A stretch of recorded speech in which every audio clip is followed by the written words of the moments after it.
Hello there and welcome to another live chapter reading for Itsy Bitsy Book Bits. Today I shall be reading from Sure as Hell,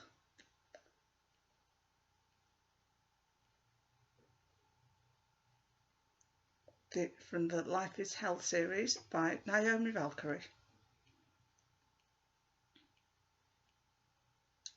Chapter 1, Jaru. With just the dim light from the corner lamp lighting the space, I look out of the window over the city. Everything I wanted is coming together nicely.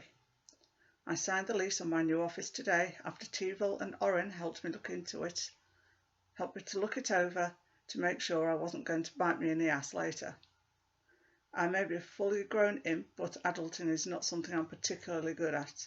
If it weren't for Teevil, I'd likely be dead by now, due partially to my naivety and partially to my bad luck of attracting volatile men. When Oren came into Teevil's life and Teevil broke his contract with me, I wasn't sure where I'd end up. I'm only a contract companion after all, or at least I was. Nowadays I'm a man who has a chosen family, is starting a business, and is a welcome play partner in Teevil and Oren's bed. It's not an awful life, not at all, and yet I can feel the anxiety brewing just under the surface, like it always does when I'm dealing with something new. Turning away from the window, I walk over to my brand new desk. Teevil and Oren, as silent partners in the business, had given me the money to start everything up and insisted that I use some of it to get some upscale furniture for the place. I'd made good money as a contract companion, but I'd been through enough hard times to put fear into me about spending too much money. I'd almost had an anxiety attack when I saw the price tag on everything. The threat of being banned from the bedroom for a month motivated me enough to at least splurge on buying a high-end desk. Teevil, always looking out for me, teaching me how to love myself and that I deserve nice things too. Running my fingers over the dark wood, I thank fate for giving me a chance at happiness for a change. Now it's up to me not to fuck it up. Picking up a stack of profiles I've printed out, I pace across the office while looking them over. Each one of these men is coming in for interviews over the next few days. A sliver of doubt races through my brain. What if I can't choose good contract companions? What if I choose good ones but I can't keep them safe? Companion work can be dangerous business. Usually is, since most of the agencies exploit their boys. That's where I want my business to be different.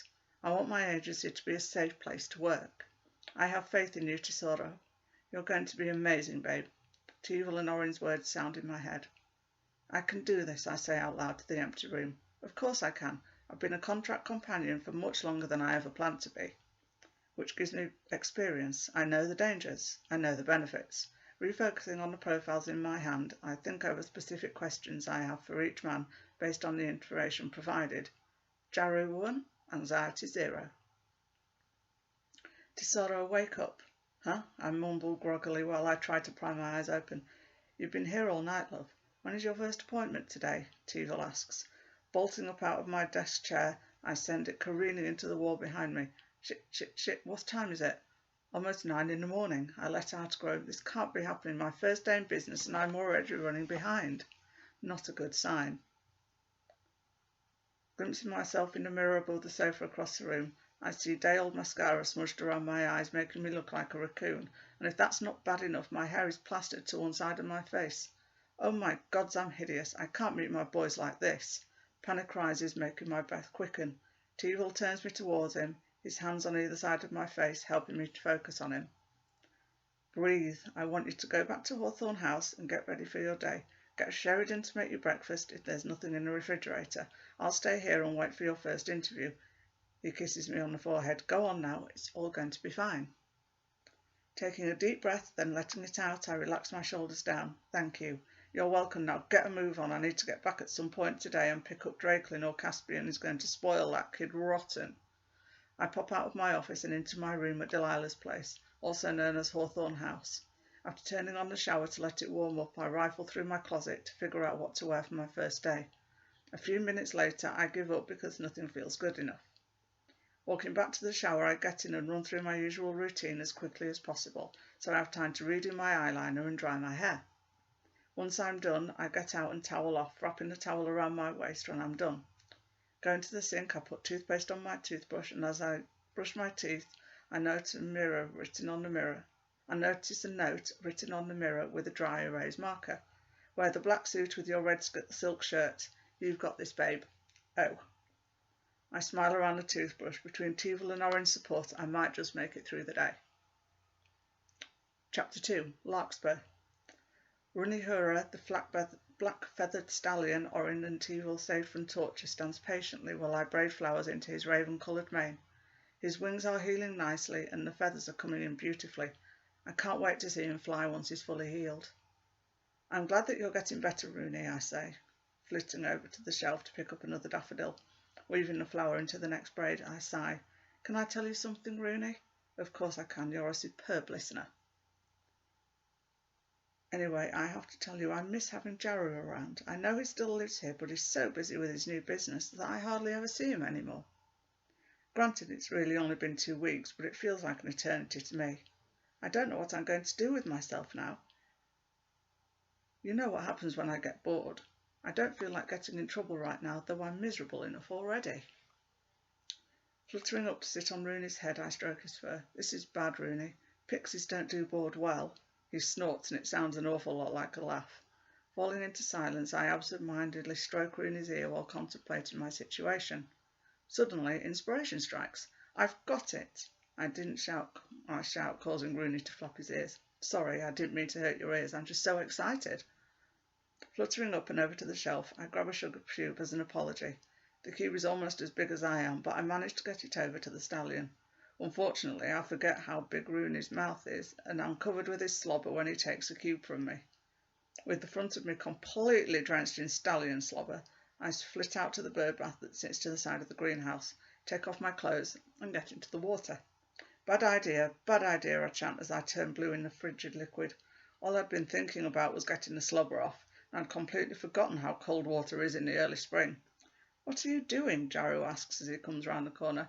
Eep, I squeal, grabbing for my clothes to cover myself, but my fingers are so clogged the cloth slips out of my grasp and into the water. Fudge nuggets, I mutter, as I finally get a hold of it and wrap it around me, causing my teeth to shatter. What are you doing here? I thought you were in the city. Jaru opens his coat. Come here before you catch a cold. Wait, can pixies even get sick? He takes another look at me. Never mind, just come here. Trying to figure out how to get from the bird bath to Jaru without exposing myself any further is tricky. Close your eyes, I command. Jaru, chuckling, closes his eyes. Leaving my soaked clothes on the bird bath to retrieve later, I quickly fly over to Jaru and snuggle under his coat. Okay, you can open your eyes now. He does, and then gently closes his coat up so the cold air doesn't seep in.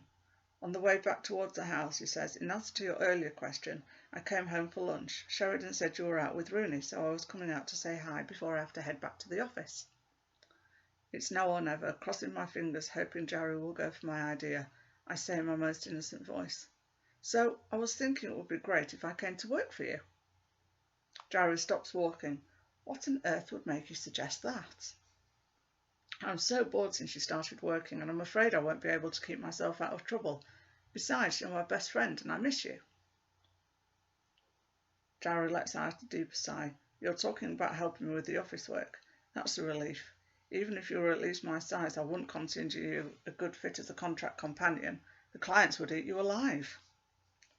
How do you figure I was talking about office work? I ask indignantly. I mean, I was, but the fact he doesn't think I'd make a good contract companion rankles me. I could be good at it. I might be a virgin, a fact no one knows, but I'm smart and a quick study. I figure because you're talking about missing me and the only way you'd spend any time with me at my job is if you're in the office.